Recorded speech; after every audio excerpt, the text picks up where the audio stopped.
What was the question? It was kind of directing for the edit. Like, do you give your editor a lot of options, or does it matter if you have it or not? I try to. Well, I try to get the shot that I want, and then I do try to do a few options. We storyboarded a lot, and so we didn't do many like different angles or anything like that.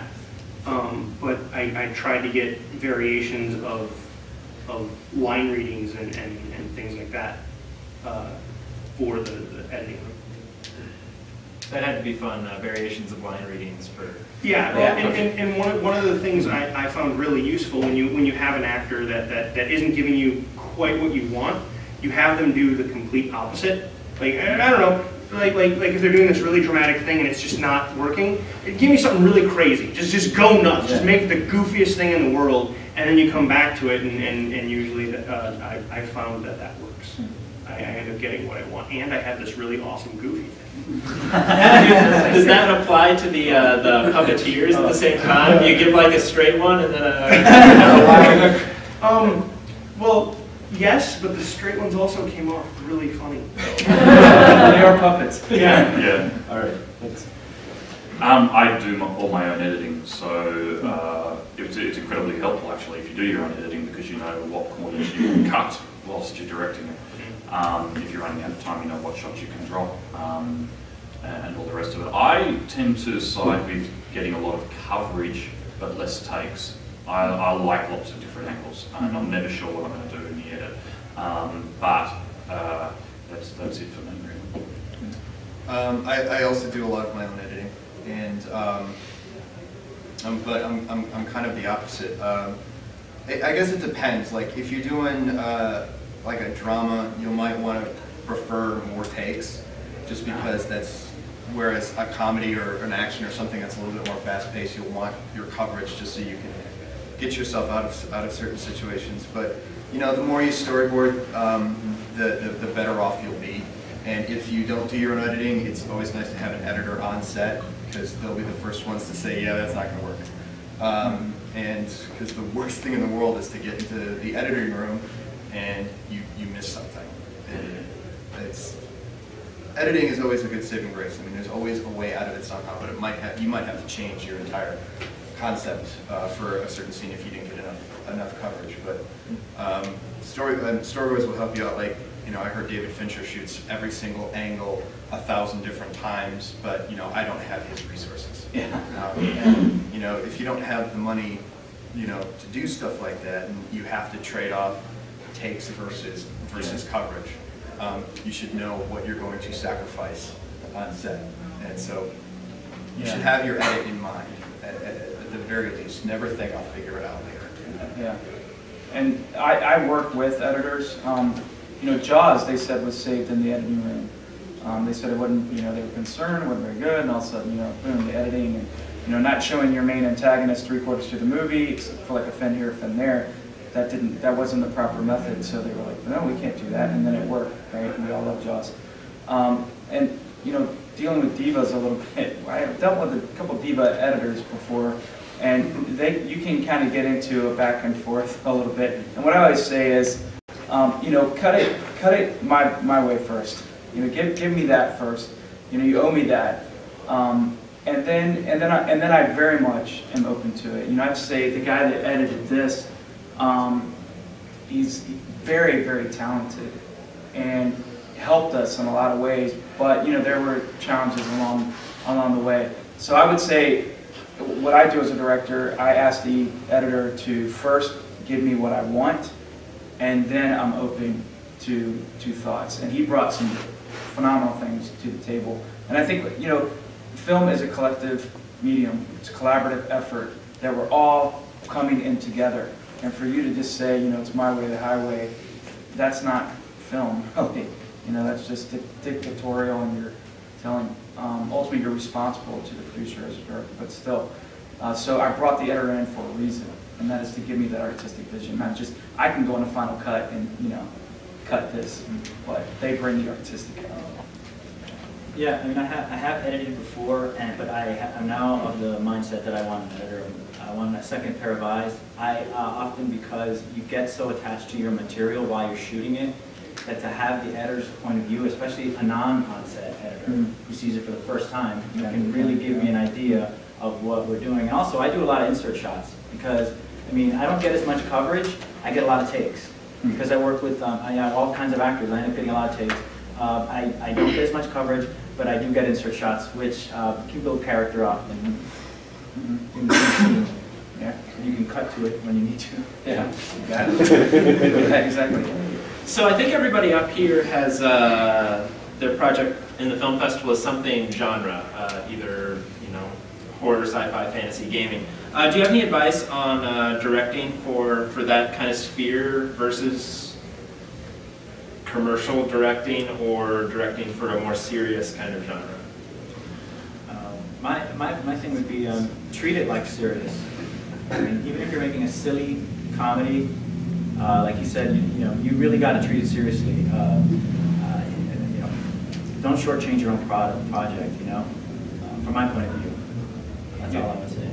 Yeah, and I would say that a lot of people have already hit on this, that you direct the things that you love, and then it'll come through. So if you're a geeky gamer and you make a geeky gaming Lord of the Rings movie like we did, it's gonna flow through that. So I would say you have to love your content, and you could probably get hired to do like a car commercial, and you could do it that way, and you would treat it to excellence, and there's a beginning, middle, and an end, and all that stuff. But for me, it would be to choose the jobs that you love to do, and then hit that bar of excellence in doing it.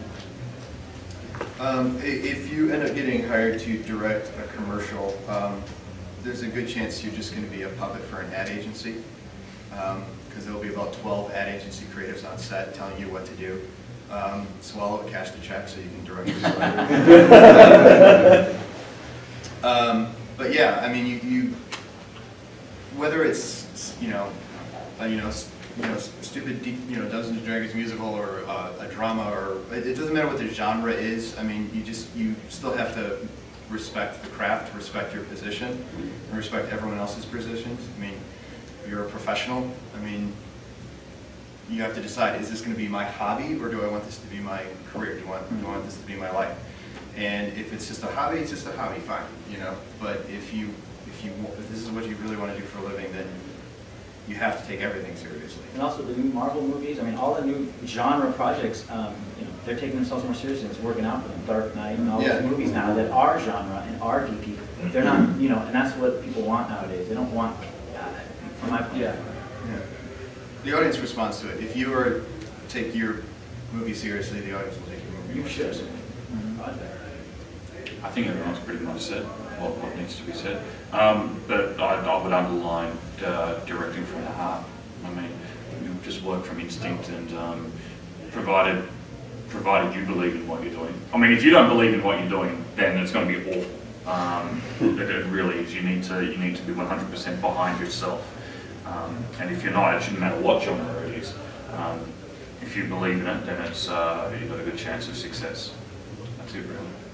Yeah, all that, and I don't really think I haven't had enough experience with I guess the non-genre filmmaking, but I don't believe that there is much difference in how the quality is made. A genre movie is made with just as much quality and professionalism as a non-genre movie. It should be. Sure, we got a question. Well, going off of that question, the answers were more from the point of view actually. Treat it seriously. It was, yeah, I agree with also. But what about a technique? Like when you're directing a comedy, or a comedic scene, it doesn't have to be the whole thing as a comedy or this or that or whatever. But if it's a serious scene versus a lighter scene versus something. Yeah, set the tone with the actors. If you're doing a comedy, you have a great time with the actors, joke about behind the scenes, just have a really awesome time. If you're directing something serious, make sure the actors are away from other crew members that might be having a good time, but they'll generally withdraw themselves away from the people that are having a good time anyway. And I guess tied into that then, there's times where you in a sense direct the crew, like even though they're not acting, but make sure that they are setting the tone that, or Sorry, did that make sense with? Yeah, it's I- part of I- communication. Well, we're at Gen Con. I think directing a movie and a scene and the mood of that for the cast and crew, it's like running a good game session.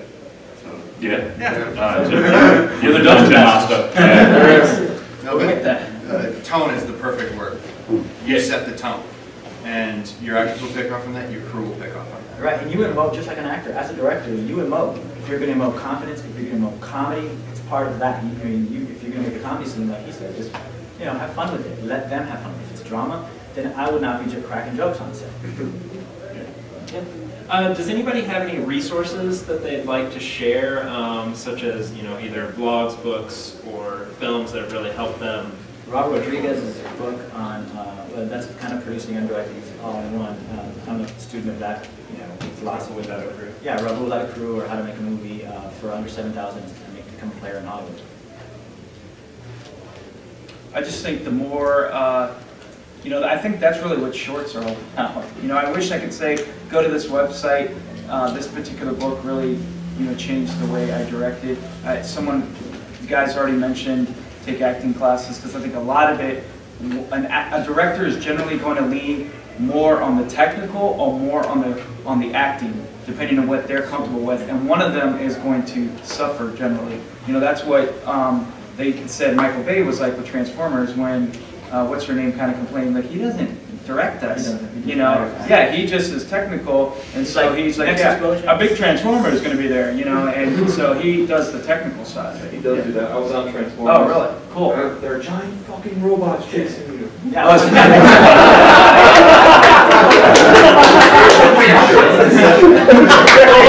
it one or two? I mean, because if it was the first one, see, that takes some imagination. Yeah. It was awesome. Sorry. Yeah, he's more like a military director. I mean, he's kind of. He was awesome. And Bad Boys 2, I was there on set as an extra, and I watched him, but I'm more on the line of Alan Ball when it comes to, I really want to get in the head of the actor, and I'll hire a technical guy. And there's a bunch of technical guys.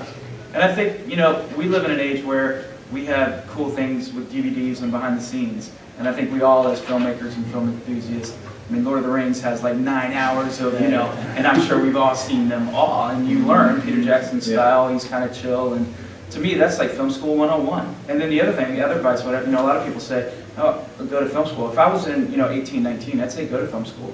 But if you're in your 20s and up, then take the 50 grand you would have spent in film school and go freaking make a movie. Exactly. You don't know what you don't know until you get out there and you pull the trigger on it. So, doing it is the best way to find, and when you surround yourself with professionals. I wish there was one resource I could give you, because I'd like to give you a nugget, but.